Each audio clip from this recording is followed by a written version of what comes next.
Olá, sejam bem-vindas e bem-vindos ao nosso canal. Vamos continuar o curso de leitura e análise da obra O Capital, Crítica da Economia Política, de Karl Marx. Nós terminamos o item 1 do capítulo 1, a mercadoria. E agora vamos ao item 2 do mesmo capítulo. Vocês lembram, nós estamos indo por parágrafos. Então, hoje nós pegaremos os 3 primeiros parágrafos, né, do duplo caráter do trabalho representado das mercadorias. No item 1, Marx fez a análise da dupla natureza da mercadoria. E agora ele vai analisar essa dupla natureza do trabalho representado nas mercadorias. Representado, é uma representação. Bem, primeiro parágrafo. Inicialmente, a mercadoria apareceu-nos como um duplo de valor de uso e valor de troca, quer dizer, foi uma aparência. Apareceu como valor de uso e valor de troca. O valor de troca é ela sendo trocada no mercado, ela já no mercado. O Marx não vai analisar a mercadoria como se ela ganhasse valor no mercado. Se fosse assim, ele seria um economista vulgar. O Marx diz que o valor da mercadoria é adquirido já na produção. Então, essa é a aparência. Aí o Marx vai buscar a essência e demonstrou no item 1.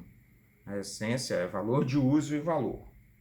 Mais tarde, mostrou-se que também o trabalho, quando se expressa no valor, só quando se expressa no valor, já não possui os mesmos traços que lhe cabem como produtor de valores de uso. Ou seja, o trabalho, quando vai produzir mercadorias, é diferente de um trabalho que não produz mercadorias.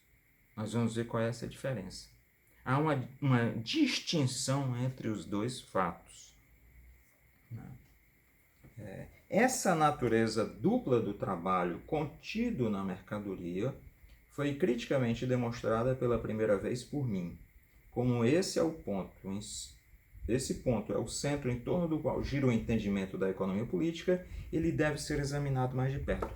Isso aqui demonstra o seguinte: o Marx não é um economista político clássico.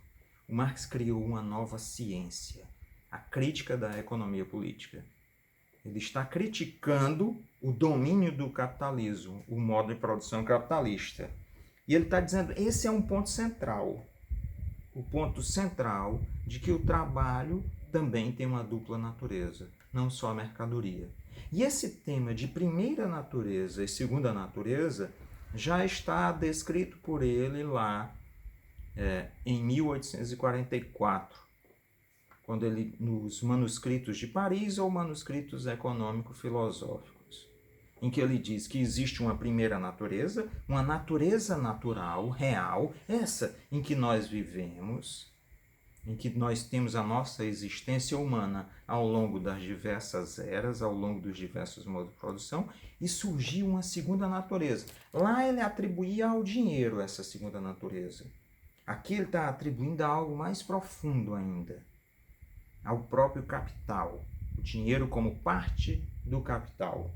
Então, aqui isso é central, porque ao dizer que tem uma dupla natureza, existe uma natureza que é eterna, para trás e para frente, antes do capitalismo, durante o capitalismo, e se o capitalismo for substituído por outro sistema, para além do capitalismo. Essa natureza nós não podemos eliminar, que é o valor de uso, é a característica útil dos trabalhos.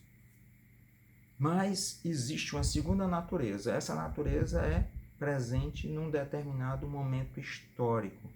É um predomínio histórico, ela não é eterna. Por isso os economistas clássicos estavam errados. Por isso que Marx é o primeiro a demonstrar.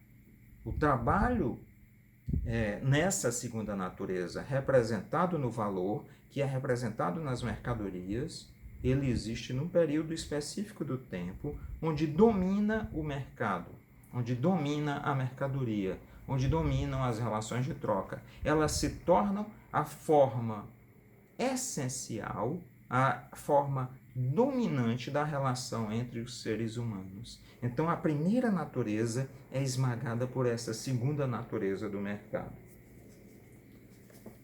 Continuando a leitura, segundo parágrafo. Tomemos duas mercadorias, por exemplo, um casaco e 10 braças de linho.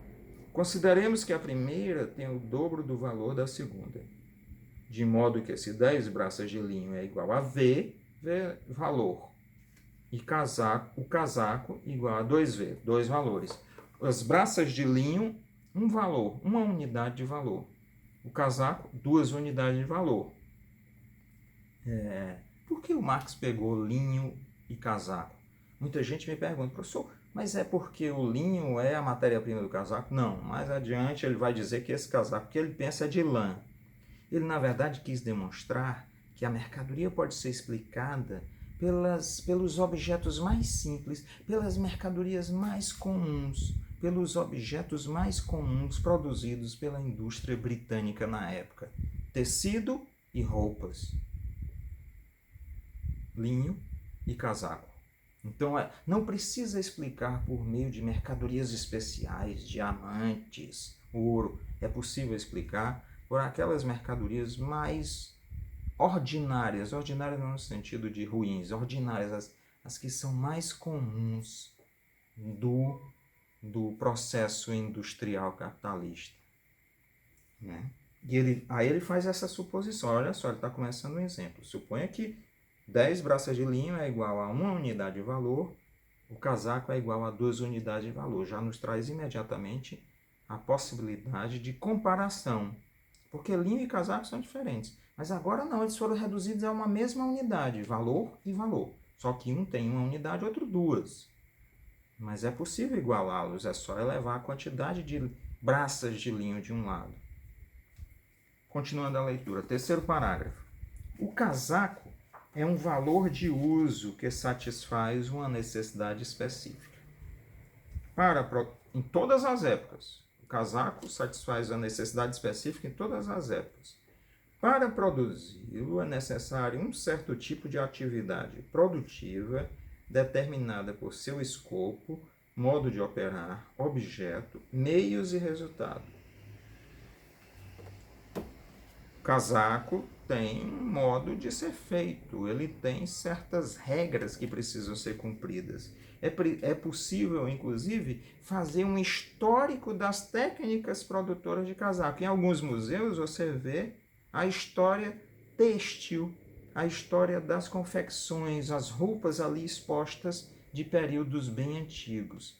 Então, é um modo de operar. Esse modo de operar, de produzir o casaco, de produzir as roupas, não é um modo determinado pela mercadoria.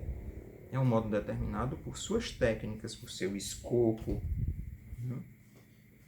O trabalho, cuja utilidade se representa assim no valor de uso de seu produto, ou no fato de que seu produto é um valor de uso, chamaremos aqui, resumidamente, de trabalho útil. Isso é fundamental, porque é um trabalho útil. A utilidade é determinada pelo quê? Pelo casaco que surgiu, se ele serve ou não, se o trabalho foi ou não bem feito. E isso independe de época histórica.